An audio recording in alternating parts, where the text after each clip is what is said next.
warahmatullahi wabarakatuh. Halo teman-teman semua, perkenalkan kami dari kelompok 10.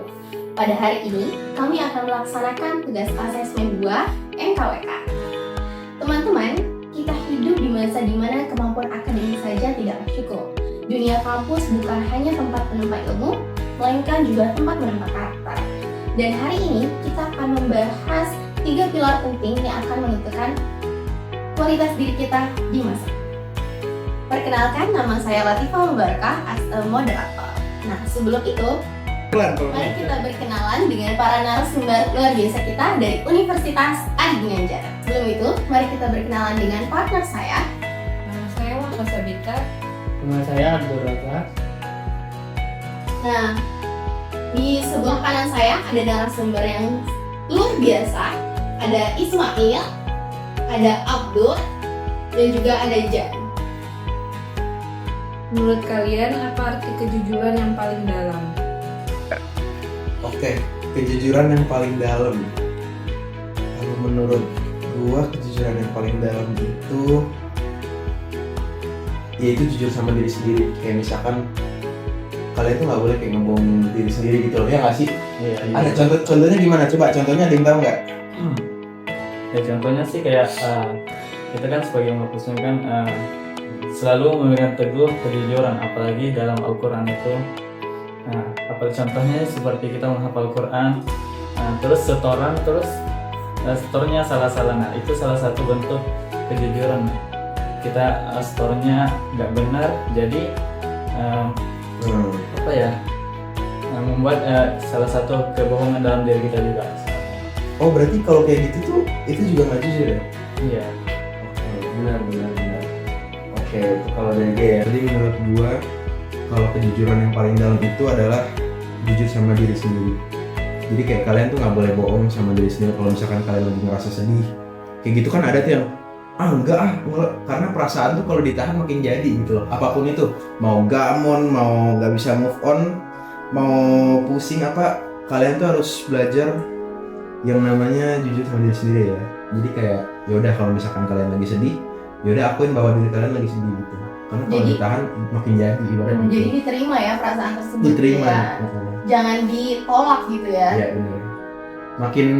Nah jadi maksudnya tuh kayak kalau misalkan kalian tolak perasaannya gitu ya. Contohnya lagi gamon deh sama siapa, ya udah nikmatin aja.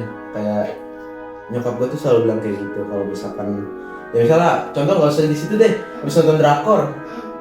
Gak usah cari cara buat gimana cara ngilangin sedihnya, karena itu nggak akan menyembuhkan kalian gitu kalau misalkan ya itu kalau dari gue sih gitu. Kalau menurut kalian gimana? Lanjut aja sih, apalagi. Ya gitu. Sudah cukup banyak gitu. Lanjut pertanyaan lagi. Ketiga. Pernahkah kalian menipu diri sendiri? Bagaimana rasanya dan bagaimana cara kalian bangkitnya? Oke, cara bangkit ya. Kalau menurut gue cara bangkit mau nggak mau harus gerak sih. Jangan isolasi diri di misalnya dia lagi terpuruk banget deh. Jangan jangan lock yourself up gitu loh di kamar. Keluar gitu jalan. Pokoknya kalau kayak gitu tuh ngelakuin hal produktif. Cuma jangan yang kayak nggak usah lah yang sampai benar-benar produktif banget.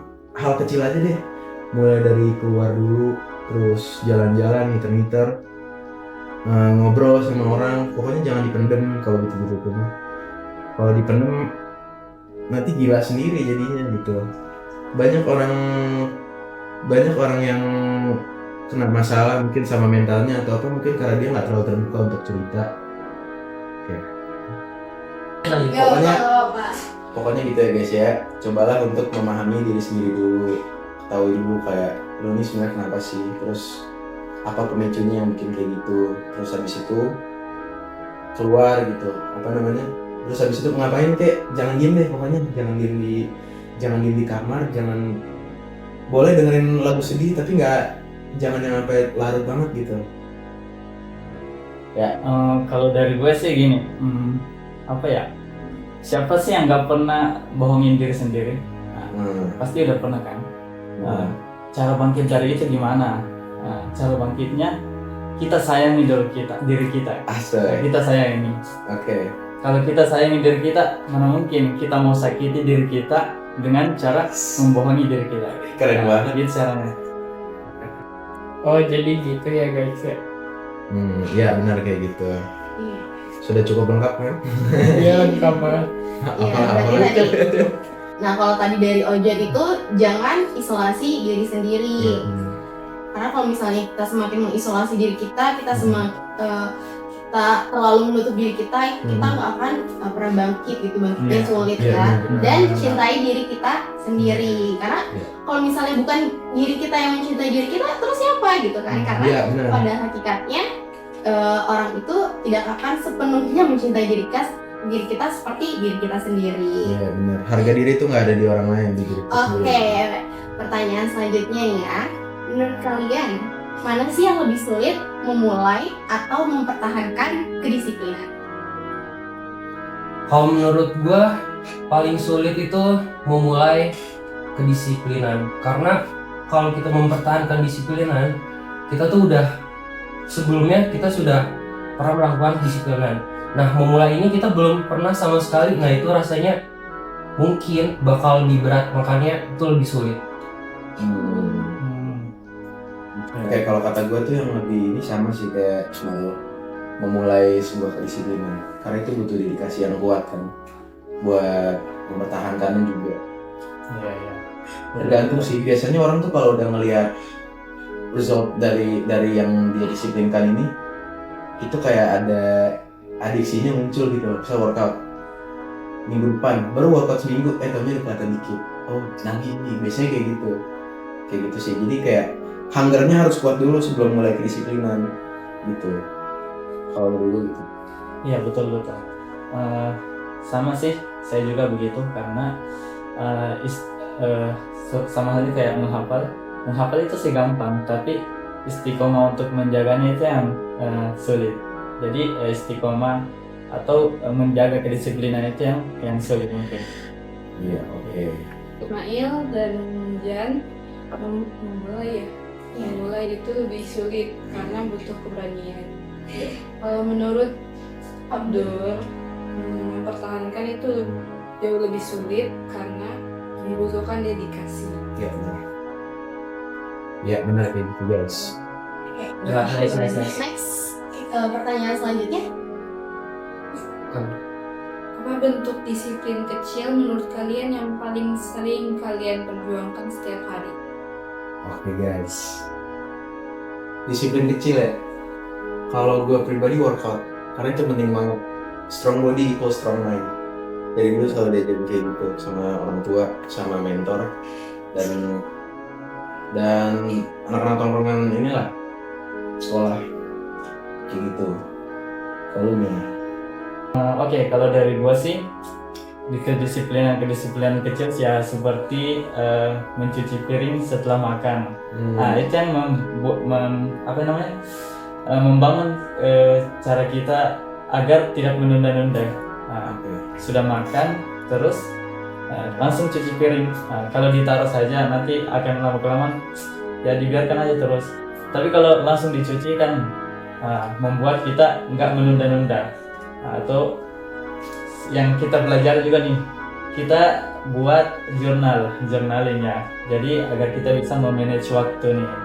Nah, kita tulis apa segala macam. Itu menurut saya. Ya benar, gue setuju yang dibilang Abdur. Karena sekecil apapun kayak tugas kita, mau sebanyak apapun, kita lebih baik kita ngerjain sedikit demi sedikit dan akhirnya tuh akan selesai sendiri dibanding kita gak ngerjain sama sekali, akan numpuk dan menjadi beban. Itu sih menurut gue. Iya benar ya. Yang penting progresnya ya, Benar, progresnya benar. bukan outcome-nya. Iya.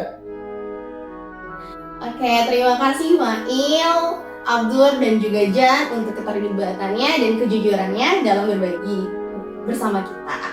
Nah, hari ini teman-teman, kita tidak hanya berdiskusi, tapi sedang mengingatkan kembali 3 hal yang membuat manusia menjadi versi terbaik diri mereka. Dari kejujuran yang menuntun hati, kedisiplinan yang menguatkan langkah, serta tanggung jawab yang memaknai hidup.